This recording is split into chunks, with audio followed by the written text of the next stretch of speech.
আসসালামু আলাইকুম রহমতুল্লাহ বারাকাতু। সুপ্রিয় দর্শক ও শ্রোতা, আশা করি সকলেই ভালো আছেন। বন্ধুরা, আজকে আমরা আলোচনা করব জিনের পানাহার সম্পর্কে, অর্থাৎ জিন ও মানুষের মতো খাওয়া দাওয়া করে কিনা এ সম্পর্কে। চলুন কোরআন ও হাদিস এবং মনীষীগণের বক্তব্য থেকে জেনে আসি। প্রথমেই আমরা রাজি রাহিমাহুল্লাহর বক্তব্য শুনবো। তিনি বলেন, ইত্তাফাকু আলা আন্নাল মালাইকাতা লা ইয়াকুলুনা ওয়া লা ইয়াশরাবুনা ওয়া লা ইয়ানকিহুনা ইউসাব্বিহুনা আল-লাইলা ওয়ান নাহারা ওয়া লা ইয়াফতুরুন ওয়া আম্মাল জিন্নু ওয়াশ শায়াতিনু ফাইন্নাহুম ইয়াকুলুনা ওয়া ইয়াশরাবুন। যে সমস্ত উলামায়ে কিরাম এ বিষয়ে একমত যে ফেরেশতাগণ খায় না, পান করে না, বিবাহ করে না, বরং রাত দিন তারা আল্লাহর হুকুমে তার তাসবিহ তাহলিলে রত থাকে। আর জিন এবং শয়তান এদের ক্ষেত্রে বক্তব্য হলো ফাইন্নাহুম ইয়াকুলুনা ওয়া ইয়াশরাবুন, যে এরা খায়ও এবং পানও করে। ওয়াকাল ইয়াহইয়া ইবনে আবু বকর আল-আমিরি, ইয়াহইয়া ইবনে আবু বকর আমিরি বলেন, ইন্নাহুম মুতাজাসসিমুনা, জিনরা হলো কায়া বিশিষ্ট একটি জাতি, মুহতাজুনা ইলা তাগাদিয়াকিল ইনসান, মানুষের মতোই তাদের খাদ্যদ্রব্য গ্রহণ করার প্রয়োজন রয়েছে। অমিনাল আদিল্লাতি আলা যালিকা, এক্ষেত্রে হাদিস থেকে আমরা দলিল পাঠ করে শুনবো ইনশাআল্লাহ। দেখুন, আন আব্দুল্লাহ ইবনে মাসউদ আন্না রাসূলুল্লাহ সাল্লাল্লাহু আলাইহি ওয়াসাল্লাম ক্বালা, আব্দুল্লাহ ইবনে মাসউদ রাদিয়াল্লাহু তাআলা আনহু থেকে বর্ণিত, রাসূলুল্লাহ সাল্লাল্লাহু আলাইহি ওয়াসাল্লাম বলেছেন, আতানি দাইয়াল জিন, একটি জিন আমাকে আহ্বান করলো, ফাযাহাবতু মাআহু ফাকরাতু আলাইহিমুল কুরআনা, অতঃপর আমি তার সাথে গেলাম এবং আমি তাদেরকে কোরআন পাঠ করে শোনালাম। ক্বালা, রাবী বলেন, ফান্তালাকা বিনা, অতঃপর তিনি আমাদেরকে নিয়ে চললেন, ফাআরানা আসারহুম ওয়া আসার নিরানহিম, অতঃপর তিনি জিনদের এই পদচিহ্নগুলো এবং এদের আগুনের যে সমস্ত নিদর্শনগুলো, চিহ্নগুলো, এগুলো আমাদেরকে দেখালেন। ওয়াসালু জাদা, অতঃপর জিনে আল্লাহ রাসূল সাল্লাল্লাহু আলাইহি ওয়াসাল্লামের কাছে খাদ্য চাইলেন, অর্থাৎ আমাদের জন্য খাদ্য প্রণালী কী হবে এটা আল্লাহ রাসূল আপনি বলে দেন।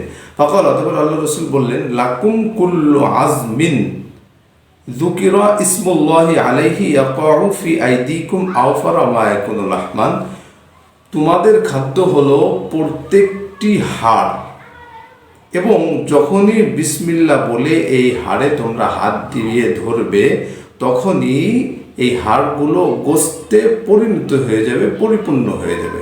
সুবহানাল্লাহি ওয়া বিহামদিহি। আকুল বারাতিন আলাফুন লিদাওয়াবিকুম, আর গোবর ইত্যাদি যা আছে এই বিষটা, এগুলো তোমাদের চতুষ্পদ জন্তুর জন্য খাদ্যস্বরূপ। ফাকাল রাসূলুল্লাহ সাল্লাল্লাহু আলাইহি ওয়াসাল্লাম, ফালা তাস্তানজু বিহা, অথবা রাসূলুল্লাহ সাল্লাল্লাহু আলাইহি ওয়াসাল্লাম আমাদেরকে বললেন যে খবরদার, তোমরা এই হাড়, শুকনো গোবর ইত্যাদি দিয়ে ইস্তেনজা করো না। ফাইন্নাহা তুআমু ইখওয়ানিকুম, কেননা এটা তোমাদের জিন ভাইদের খাবার। তাহলে বন্ধুরা, এই হাদিস থেকে আমরা স্পষ্টত জানতে পারলাম যে জিনের প্রধানত খাবার দুইটা। এক হলো জিনের যে সমস্ত পুরুষ মহিলা আছে, অর্থাৎ তাদের খাবার হলো হাড়, এবং আল্লাহ রাসূল সাল্লাল্লাহু আলাইহি ওয়াসাল্লামের অন্যান্য রিওয়ায়াত দ্বারা বোঝা যায় আল্লাহ রাসূল সাল্লাল্লাহু আলাইহি ওয়াসাল্লাম জিনদের খাবারের জন্য আল্লাহর কাছে দোয়া করছে যে, আল্লাহ, যে সমস্ত হাড় আমরা খেয়ে ফেলে রাখবো, জিনেরা ধরার সাথে সাথে তুমি এই হাড়ে গোস্তের প্রলেপ দিয়ে দিও, তাদের জন্য রিজিক স্বরূপ গোস্ত দ্বারা এই হাড়টাকে তুমি ভরে দিও। আল্লাহ রাসূল সাল্লাল্লাহু আলাইহি ওয়াসাল্লামের এই দোয়াকে আল্লাহ পাক রব্বুল আলামিন কবুল করে হাড়ের মধ্যে এমন একটা বরকত দিলেন যে জিনে ধরার সাথে সাথে এটা গোস্তে পরিণত হয়ে যায়। সুবহানাল্লাহি ওয়া বিহামদিহি। আর যে সমস্ত গোবর ইত্যাদি আছে, এগুলো তাদের চতুষ্পদ জন্তুর খাদ্যস্বরূপ। এজন্য ইবনে হুবাইর রাহিমাহুল্লাহ তিনি বলেন যে আমাদের উচিত এই সমস্ত হাড়গুলো আমরা খেয়ে নিক্ষেপ না করে একটি পবিত্র স্থানে রেখে দেওয়া এবং বিসমিল্লাহ বলে রেখে দেওয়া। কেননা আল্লাহ রাসূল বলেছে, এটা আমাদের মুমিন ভাই, অর্থাৎ মুসলমান যে সমস্ত দিন আছে ইমানদার, তারা বিসমিল্লাহ বলে এটাকে খায়, এটা তাদের খাবার। এই জন্য ছুঁড়ে না ফেলা, কাটা, তারপরে হাড্ডি, এগুলো নির্দিষ্ট একটা পবিত্র স্থানে রেখে দেওয়া। দেখেন, আরেকটি দলিল হলো আন জাবির আব্দুল্লাহ আন্নাহু সামিআ নবী সাল্লাল্লাহু আলাইহি ওয়াসাল্লাম, যে জাবির ইবনে আব্দুল্লাহ তিনি বলেন যে রাসূলুল্লাহ সাল্লাল্লাহু আলাইহি ওয়াসাল্লামকে তিনি বলতে শুনেছেন, ইদা দাখালা রাজুলু বাইতাহু, যখন কোনো লোক তার ঘরে প্রবেশ করে, ফাযাকারাল্লাহ ইনদা দুখুলিহি ওয়া ইনদা তাআমিহি, তখন প্রবেশ করে যদি সে প্রবেশের সময় এবং খাদ্য গ্রহণের সময় আল্লাহর নাম নেয়, কল শাইতান, তখন শয়তান বলে, লা মাবিতা লাকুম ওয়ালা আশা, আজ রাতে তোমার বাড়ি আমাদের আশ্রয়স্থল বানালো গেল না, অর্থাৎ আমরা রাতে এখানে থাকতে পারলাম না।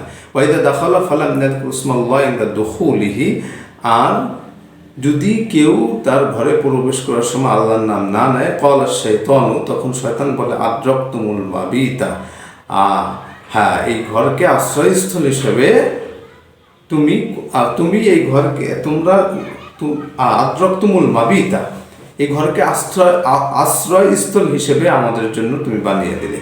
অর্থাৎ এই ঘরে এখন আমরা থাকতে পারবো, কেননা তুমি আল্লাহর নাম নওনি।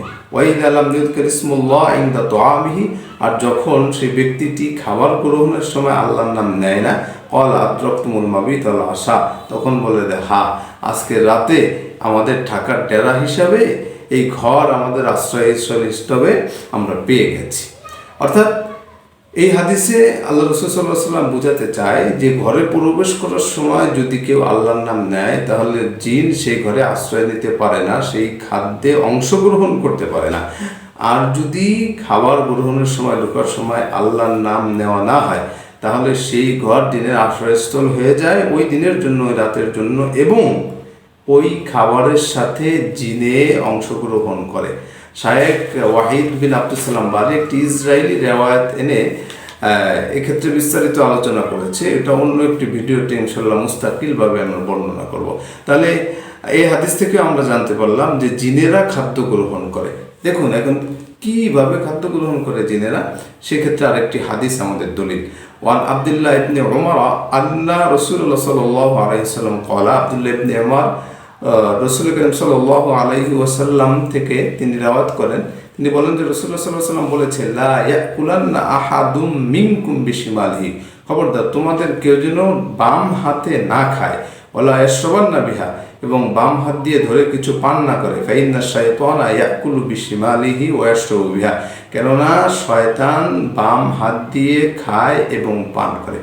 সম্মানিত হাজরিন, এই হাদিস থেকে আমরা বুঝলাম যে জিনেরা পানাহার করে এবং সেটা বা হাত দিয়ে। এজন্য আল্লাহ রাসূল সাল্লাল্লাহু আলাইহি ওয়াসাল্লাম এক ইহুদিকে ধিক্কার দিয়েছিল তার সামনে বাম হাতে খাওয়ার জন্য। মিশকাত শরীফের মুজিজা বা কিতাব মুজিজার অধ্যায়, অর্থাৎ মুজিজাতুর রাসূল সাল্লাল্লাহু আলাইহি ওয়াসাল্লামের অধ্যায়ে হাদিসটি বর্ণিত আছে। এমনকি ধমকের কারণে রসুলের সামনে বা হাত দিয়ে খাওয়ার বেদবির কারণে তার হাতটাকে আল্লাহ লোলা বানিয়ে দিয়েছিলেন, আর কখনো সেই হাত দিয়ে সে কিছু করতে পারেনি। তাহলে সম্মানিত বন্ধুরা, এই হাদিস তিনটি এবং মনীষীগণের উক্তি দ্বারা আমরা যেটি বুঝতে পারলাম আজকের আলোচনা দিয়ে, যে জিনেরা অবশ্যই খায় এবং পানাহার করে এবং সেটা বা হাত দিয়ে করে। এজন্য মুসলমানদের উচিত বা হাত দিয়ে কিছু না খাওয়া। দ্বিতীয়ত, যেহেতু হাড্ডি এবং গোবর এগুলো জিন ভাইদের আমাদের খাবার, তাদের পশুদের খাবার, এই জন্য হাড্ডিগুলো আমাদের বিসমিল্লাহ বলে খাওয়া এবং পবিত্র একটি স্থানে ফেলে রাখা, এবং গোবরগুলো নির্দিষ্ট একটি স্থানে সঞ্চয় করা, জমিয়ে রাখা, যাতে করে তাদের চতুষ্পদ জন্তু এদের উপকৃত হতে পারে। এখানে হাদিসের যে ইঙ্গিত আছে সেখানে মুমিন জিনের খাদ্য হিসাবে এগুলোর কথার ইঙ্গিত আছে। হ্যাঁ, যে সমস্ত জিন কাফের, যে সমস্ত জিন মুশরিক ইত্যাদি আছে, বিভিন্ন মনীষীগণ উক্তি করেছেন যে এদের খাবারগুলো এই হাড় সহ এরা জঘন্যতম খাবারও খেয়ে থাকে, যেমন মানুষের বাথরুম, তারপরে পচা রক্ত, নর্দমার নোংরা খাবার, তারপরে গোবরও এরা খেয়ে থাকে। বিভিন্ন সময় জিন চালানোর সময় জিনদের সাক্ষাৎকারে এই সব জিনিস আমরা তাদের কাছ থেকে সরাসরি জানতে পেরেছি।